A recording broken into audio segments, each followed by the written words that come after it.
Hey, y'all, it's Keon and KB with another gem for you guys today. We want to discuss what are the pros of having an abundance mindset when it comes to money. It can be it can be challenging because we understand, sometimes maybe it's the way you were brought up or you went through hard times and it's caused you to to fall back into your shell and want to hold on to every dollar.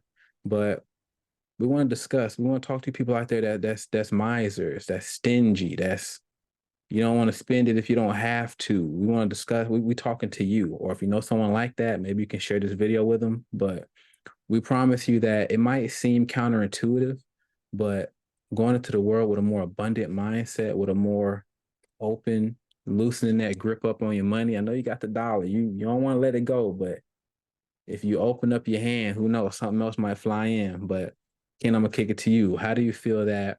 I know we talk. I know you're very abundantly minded person. You expect blessings to come in. You don't expect negativity to fall upon you. So how do you feel that this is has boosted your life? Well, I hadn't always been this way. I always knew that I wanted to do something different.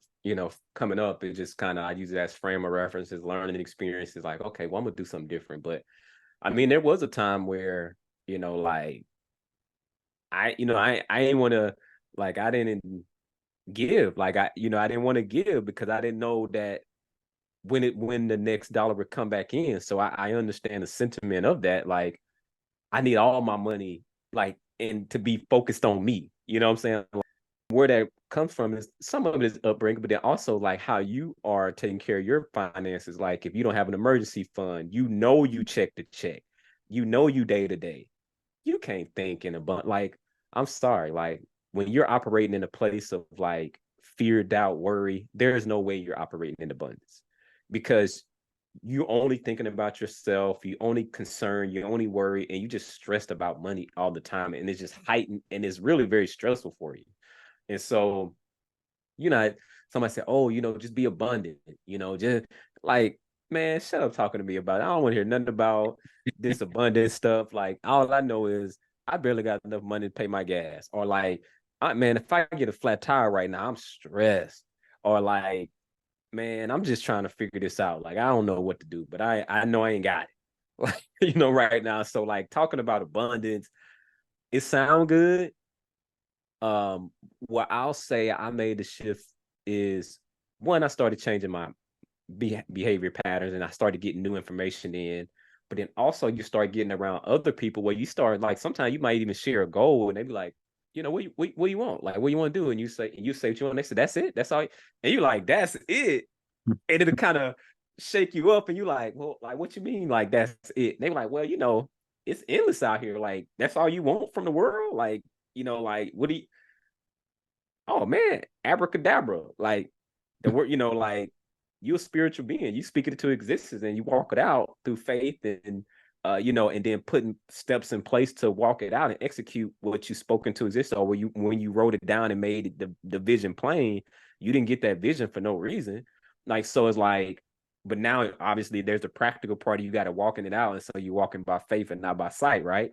So that's for the folks out there that, if you're really big into the Bible. So we stay neutral, but that's from our backgrounds. But like, no, this stuff is real though. Like, but when you're talking to someone that's truly abundant and they give freely and they have a giving spirit, and you just looking at their life and you see them prospering, and you see like they're prospering in their relationships. They got abundant relationship. You're like, man, I love how you just so giving. Like, man, we go places and man, you just picking up the bill. Like, you ain't even looking around. Like, you're not like, Ken got his portion.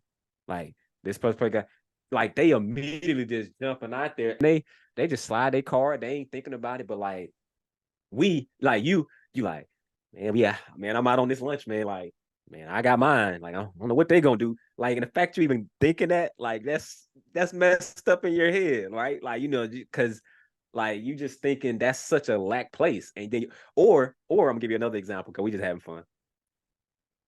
Have you ever found yourself, the bill come, hey man, hey, I had a water. I ain't even had no drink. Like, so mine was it like, I had this and that, and I just had water. I didn't drink no alcohol.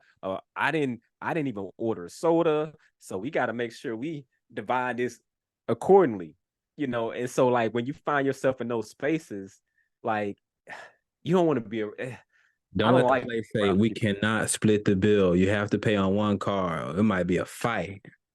Lord. Oh, right. So then you like, all right. And then, and then now people start getting weird because now you waiting for your cash app and then you ain't getting the cash app and then they acting weird and they fade on you because they didn't. So it's just like, man, that's just stressful. That's just not. And the whole essence is money is the tool. Like I was enjoying the presence of the friendship, and you in your head you were so stressed because you knew the bill was coming, and then you like, hey,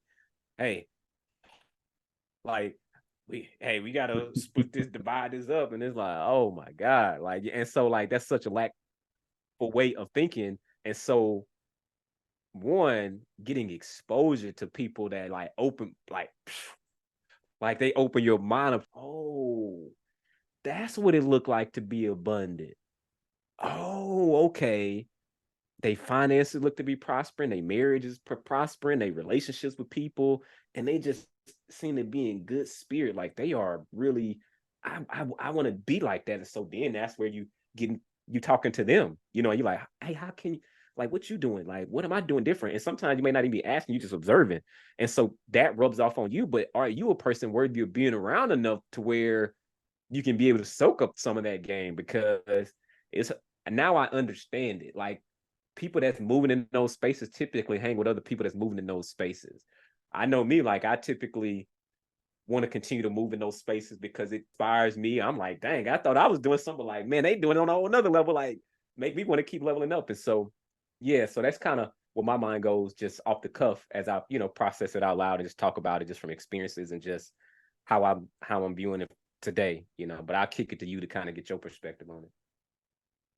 So so Kenny kind of gave y'all the pros, but I know some of y'all mind don't work like that. Some of y'all mind, y'all operate and think in terms of what will it cost me? So I'm gonna tell you what it'll cost you being stingy, being cheap, holding on to every last penny, because it will cost you. So I'll give one example. One way it'll cost you is that by constantly kicking the can down the road and ignoring the small expense, hoping that it'll Mm, go away.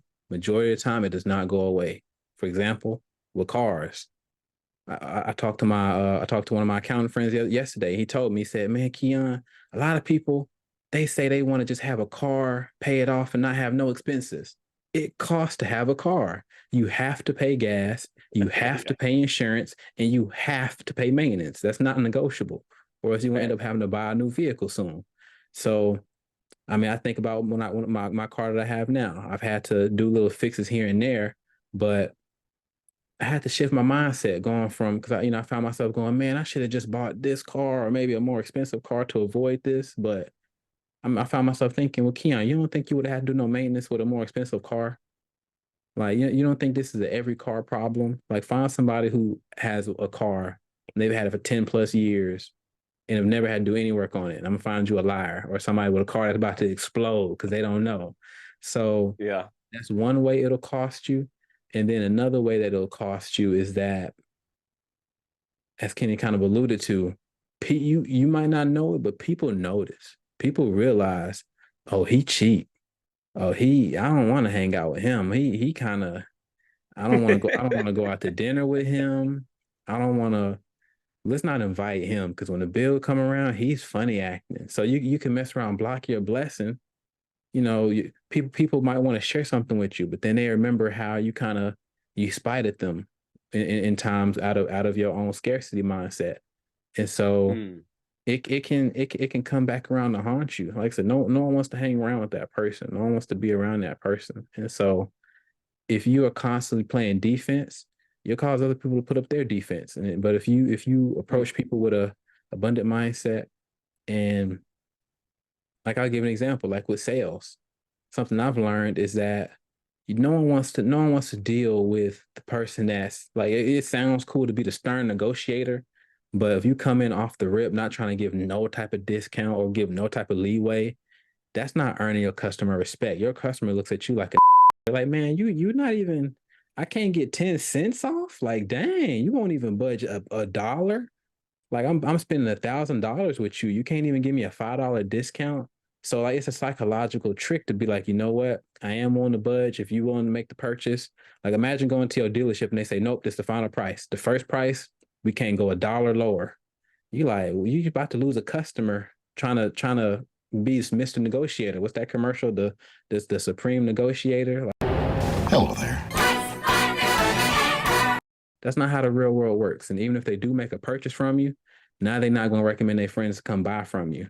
Now that's going to be their last purchase from you. They just going to wait till you not working that day, and they're going to come to see when your coworker is in. They're going to look for him instead. So you get out what you put in the universe, and if you put out stingy vibes, I promise the universe is going to grip its fist back and not give you nothing, because you telling the universe, I'm not ready for nothing else. I just want to stay exactly where I'm at. Don't give me no more problems. Don't give me no more blessings either. I don't want either one. So as we wrap this up, I always like to make sure it's something tangible. So I'm gonna give you an example of something that that I'm in a process. I'm planning out 2024 right now, and something that and before we get to 2024, I'm gonna give you an example of what abundance looks like, and just providing the environment for people to come and have a good time, and they don't have to take care of anything. So we have an annual Christmas party every year that we pay for, that we take care of, and we invite a selected few people that we enjoy being around. And so you can imagine the goodwill that you're putting out there, and and we play games, and it's nothing business related, or we not expected. We just say, hey, come to have a good time. We taking care of everything, and we ask what people preferences are and do all that type of stuff. But and when you do things like that, people even beyond the people that's coming, like it opens, you need to do that so you can be that giving person in general. The reciprocity may come from those people. Sometimes it does, or it might come from other people because they sense that, okay, this person is a genuinely good person. But I'm gonna give you something else that we're doing for 2024 that I mentioned that I'm planning for right now. Is I'm working on doing something every quarter in addition to the Christmas party, to where I do something every single quarter where we host something, and we invite married couples to just come have a good time, bring themselves, and we just kind of come together as a married couple, having a good time, and doing things like that. And we just providing the platform, and the food and the games, and we tell them, hey, like, if bring a game or something, like, bring a game that you have that maybe we don't have, whatever. Or is there a game that you want to play, and we can go get it? But we just providing the night, all the things that's required to make it happen, and people appreciate those type of things. But that's something that we're doing for 2024 and beyond, so we can not only be thinking about ourselves as we doing things, so that's practical. Like, does it have to be every quarter for you? No. But figure out what can you implement in your life where it forces you to think in abundance, and it puts you in a giving space. Maybe they might be giving, whatever percentage that is for you to some charity that you are passionate about. Maybe that might, like, whatever, maybe it might be you taking out your mentor once a quarter, work with your budget. Maybe y'all just going to coffee, or maybe, whatever, people understand the gesture, but it's just, the spirit in which you're operating, it helps you position yourself, and you feel good after you do it, of like operating in abundance, and those are ways that can help you start the process of working on it. I agree. So every time you do something out of abundance, not expecting nothing back, nothing in return, I feel like you sow yourself some good karma. And of course, you're not expecting something good to come back, but you just sow yourself a good feeling. You just feel a little bit better about yourself. And I think the reverse is true too. Every time you do something extra stingy, you might feel a little good, like, oh, I saved $5, or I told her I left my wallet, but I really didn't, and she had to cover the bill.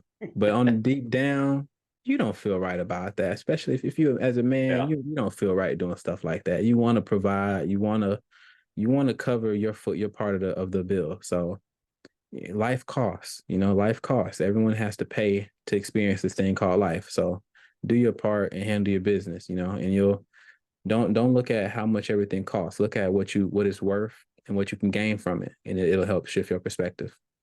Yeah. And to the next one, make sure you like, comment, subscribe, and we're gonna keep the videos rolling. We'll catch y'all on the next one. That's it. Speaking of abundance, since if y'all agree with this video, y'all liking it and commenting. If y'all really liked it, I'm gonna put my Cash App in the description box and see just how much y'all agree. But nah, for real, we'll see y'all on the next one.